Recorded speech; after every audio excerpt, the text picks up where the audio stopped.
কিন্তু social media বলে একটা জিনিস যে বাইরে হয়েছে, এইটা তো মানে এটা ফ্রি স্টাইলে চলছে, এটা অস্ত্রের চাইতে মারাত্মক। দেখেন, ডিসেম্বরের মধ্যে নির্বাচনের কথা আমি বলি নাই। মাননীয় প্রধান উপদেষ্টা ওনার সরকারি বিভিন্ন ডিপার্টমেন্টকে নির্দেশনা দিয়েছেন যাবতীয় প্রস্তুতি ডিসেম্বরের মধ্যে শেষ করার জন্য। সেটাই বলছি, উনি সেটাই সম্প্রতি উনি নির্দেশনা দিয়েছেন। আমি ডিসেম্বরে নির্বাচনের কথা বলি নাই। ওই যে মাননীয় প্রধান উপদেষ্টা এই ধরনের একটা নির্দেশনা দিয়েছেন, ওনার ল এনফোর্সমেন্ট এজেন্সিকে বলেছেন যারা নির্বাচনের সাথে সম্পৃক্ত থাকবেন সবাইকে নির্দেশ দিয়েছেন আপনারা প্রস্তুত থাকবে, ডিসেম্বরের মধ্যে যাবতীয় প্রস্তুতি সম্পন্ন করুন। এটা ওনার নির্দেশনা।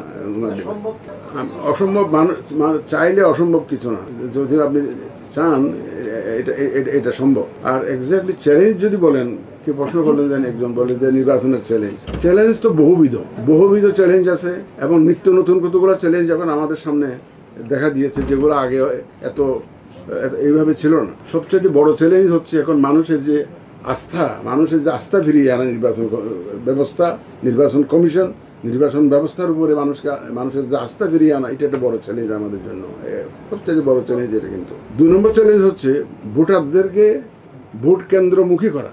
মানুষ তো আগে ধারণা করতো, আমরাই ধারণা করেছি, মানুষকে দোষ দিয়ে লাভ কি, যে আমি ধারণা করছি দূর দেয়া লাভ কি, আমার ছেলে তো ভোটার হয়ে ভোট না দিতে পারে, এখন আমেরিকা কানাডা চলে গেছে, বলে যে ভোটার হইলাম জীবনের প্রথম ভোটে দিতে পারলাম না, চলে গেছে। এখন মানুষ তো আগ্রহ হারিয়ে ফেলেছিল, কারণ জানে যে আমি গেলেও যাই হবে, না গেলেও তাই হবে। সুতরাং মানুষ তো আগ্রহ, এই যে মানুষের যে আস্থা ফিরিয়ে আনা ইলেকট্রাল সিস্টেমের প্রতি, আমাদের এই যে ভোট ব্যবস্থার প্রতি যে আগ্রহ ফিরিয়ে আনা, এটা একটা one of the biggest challenges. ও মানুষকে ভোটের কেন্দ্রে নিয়ে আসা, এটাও একটা ধরনের চ্যালেঞ্জ। এই যে বিশেষ করে মহিলাদের, গ্রামাঞ্চলে মহিলাদেরকে ভোটের কেন্দ্রে নিয়ে আসা। স্থানীয় সরকার নির্বাচনে চেয়ারম্যান মেম্বাররা থাকে নিজেরা পয়সা টয়সা খরচ করে, বিভিন্ন চেষ্টা তদবির করে মোটামুটি একটা উপস্থিতি নিশ্চিত করে, কিন্তু ন্যাশনাল ইলেকশনে তো ওইভাবে ইফেক্টিভলি মোবিলাইজ করার লোক পাওয়া যায় না। এই জন্য এই ভোটারকে কেন্দ্রে নিয়ে আসা, এটা একটা বড় চ্যালেঞ্জ। আর সম্প্রতি একটা নতুন ডাইমেনশন যোগ হয়েছে আমাদের।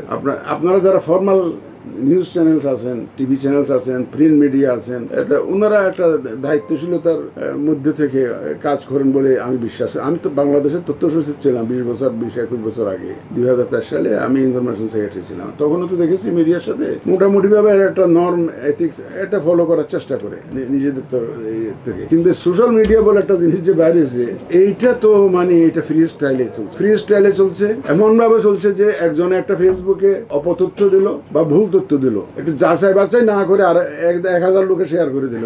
এটা যে কোনো কারোর বিরুদ্ধে হতে পারে। এটা আপনার আমার যে কোনো কারোর বিরুদ্ধে একটা এই ধরনের একটা দিয়ে দিল, ফেসবুকে দিয়ে দিল, আবার আরেকজনের যাচাই না করে এই তথ্যটা শেয়ার করে দিল, লক্ষ লক্ষ লোক জেনে গেল।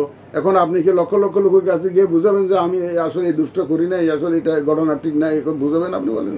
এই একটা জিনিস আমাদেরকে খুব ভাবাচ্ছে, ভীষণভাবে ভাবাচ্ছে। এই যে সোশ্যাল মিডিয়ার যে অপতথ্য এবং ভুল তথ্য যেটা, এটাকে মিস ইনফরমেশন অ্যান্ড ডিসইনফরমেশন যদি ইংরেজিতে বললে যেটা বলা হয়, এটা একটা আমাদের জন্য বড় থ্রেট হিসেবে এসছে। আর এআই, অ্যাবিউজ অফ এআই, কৃত্রিম বুদ্ধিমত্তা যে একটা জিনিস বাইরেছে এখন এক্স্যাক্টলি আমার ছবি, আমার কণ্ঠস্বর দিয়ে, আমার ছবি দিয়ে কিন্তু বক্তব্য প্রচার করা সম্ভব।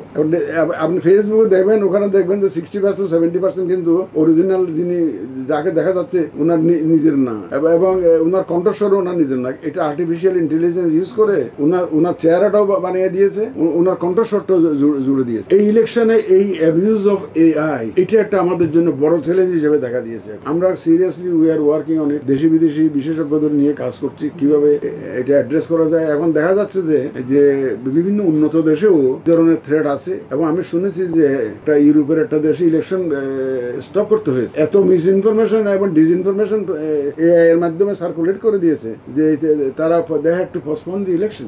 এরকম একটা ঘটনা ঘটেছে। তো এটা একটা একদম আমাদের অতি মডার্ন একটা যুগে এটা মডার্ন থ্রেট আমি বলবো।